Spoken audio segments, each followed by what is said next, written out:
The blues, feeling down, stuck in a slump, call it what you will, but we all face moments of discouragement. But you don't have to let it win. The actions you take when you feel discouraged shape what you are. It's not easy. It's not an easy task by any means, but my next guest has a few tools to help you fight discouragement and take small but powerful steps forward.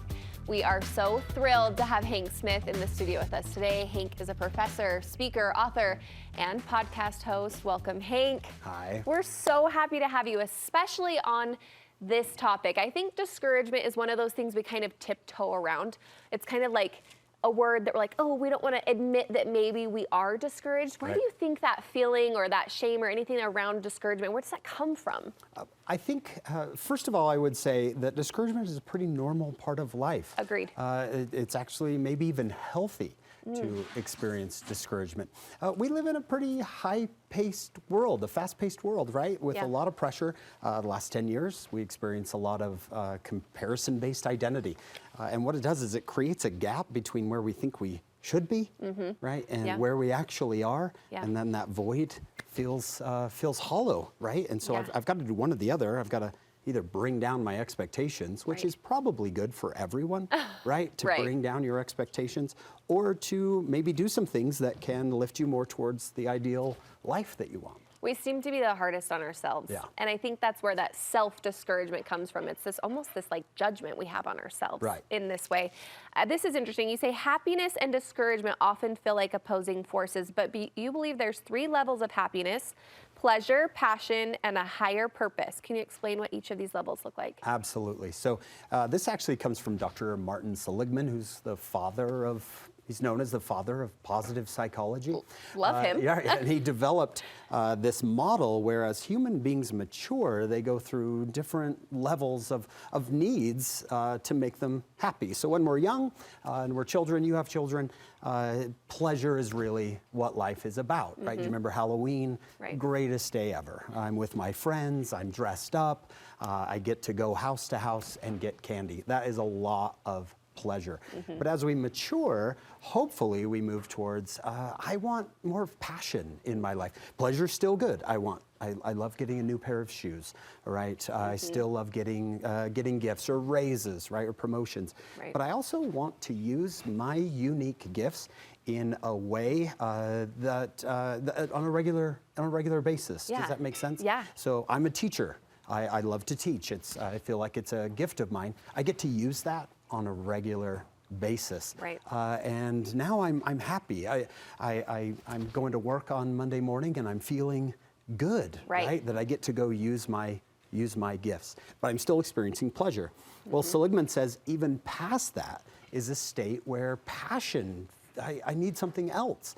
I'm using my gifts, I'm experiencing pleasure, and that's where he says human beings get to the point in their maturity where they need a higher purpose. So I'm using my gifts, but I'm using it for something that's bigger than myself. It's going to outlive me. I've made my mark on this planet. It's so interesting, and there are a few simple strategies we can use to defend against discouragement.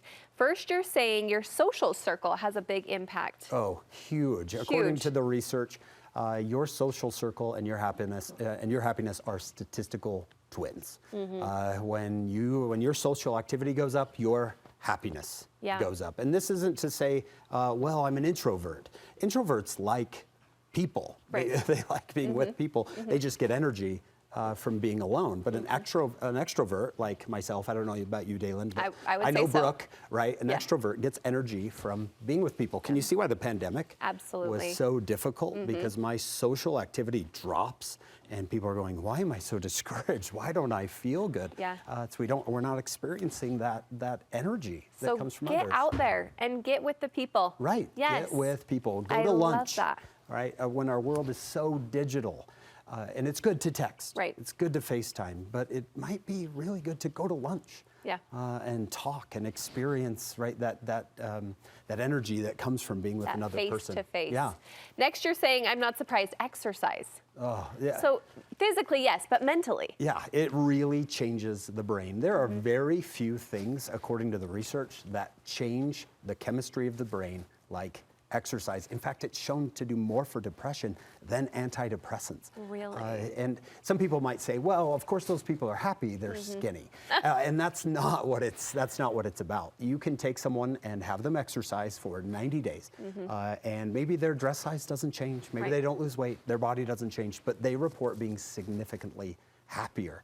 And then combine that with your social circle, and you can see why people go on a walk with friends every morning. I love that. It's a twofer. Yeah. It's a twofer. Okay, I believe in this next one. Music. Listen to happy music. One of my favorite studies I read was they took a random group of people and gave them an hour-long massage every day for 90 days. I'm like, how do you sign up? How do we get in this? Yeah. Then they took another group of people and had them create a happy playlist deliberately. Some music that they just, oh, I love this song. And then they had to listen to it every day for 90 days. And the music reporting being significantly happier. I want to be in both groups somehow. But, I'll participate. So, Dalen, we need to be deliberate about our music, right? And it's never been easier. Spotify, Apple Music, there are definitely ways to do this. I want to get to this one because we have 60 seconds left. Focus on your signature strengths. Oh, I love this. I call them signature strengths because they're unique, like someone's signature. We kind of hit it earlier, which is, what are your unique gifts? So my wife, for example, can sit down at the piano and she'll play for 2 hours and she finishes having more energy than when she started. That is not me, right? But when I go running, I love it, and when I come back, I actually have more energy than when I started. So if you can identify, maybe it's baking, maybe it's cleaning for some people, maybe it's music. You just want to play music. You want to play your violin. You want to paint. Sometimes we think, oh, I don't have enough time for that kind of thing. But you need to make time for your signature strengths. Identifying them, I think that's key, but then also giving yourself permission. Right. I get to do this. I get to feel this. I need it. I deserve it. I think sometimes as women, we don't give ourselves that permission. Give yourself the permission. It's one of the first things that goes when I don't have time. I'm going to give this up.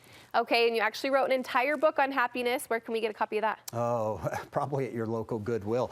No. Or you could go on Amazon. It's called Be Happy. It sold dozens of copies, mostly to my mom. I love that. Hank, where can we follow along with you? I'm on Instagram, Hank R. Smith, Facebook, Twitter, X, I guess. Follower, fan, Hank. It's a great conversation. Thanks so much.